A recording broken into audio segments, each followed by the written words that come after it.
I'm Bert Hofman. I am the Regional Chief Economist for the East Asia and Pacific region, and also the Director of the Singapore office. My favorite number is 7. 7 is the indicator growth target for China for next year. If you look at China in the world, right now they contribute about 1/3 of world growth.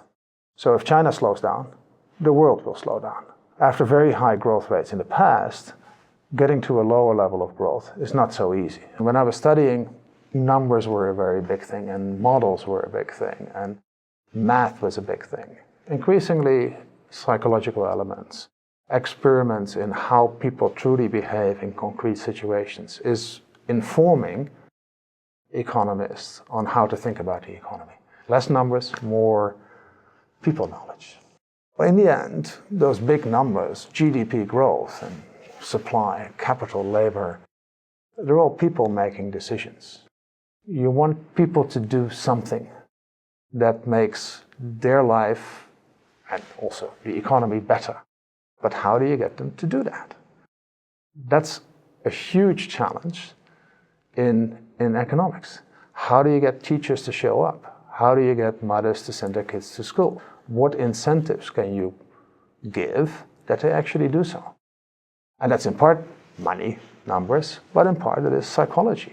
China started on its high growth path back in 1978. Deng Xiaoping announcing market reforms, or he didn't say market reforms, he said gradually moving towards a market-based economy.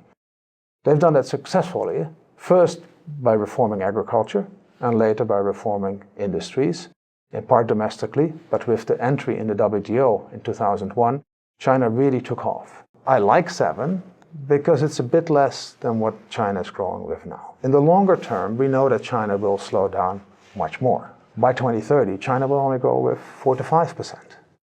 Why is that? Because the richer you get, the harder it is actually to grow. I mean, rich countries usually don't grow that much. 2 to 3% is already quite a bit. But to get to that gradual decline without accident is quite important for China. Now, taking a growth target that is a bit less ambitious than it was this year means that they create space for reforms. Not putting absolute growth numbers up front, but putting the quality of growth up front.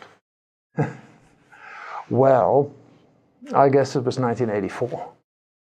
I already studied economics, but I wasn't at all sure whether I liked economics. My professional life started with the Latin American debt crisis, a very big issue.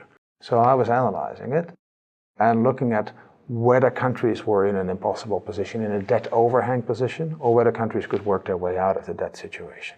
It's important for the bank to know, but it was also terribly interesting from a development economics perspective. If I would have stayed in my home country, the Netherlands, I could have been quite happy as an economist, but would have worked on much smaller things that inches the country ahead.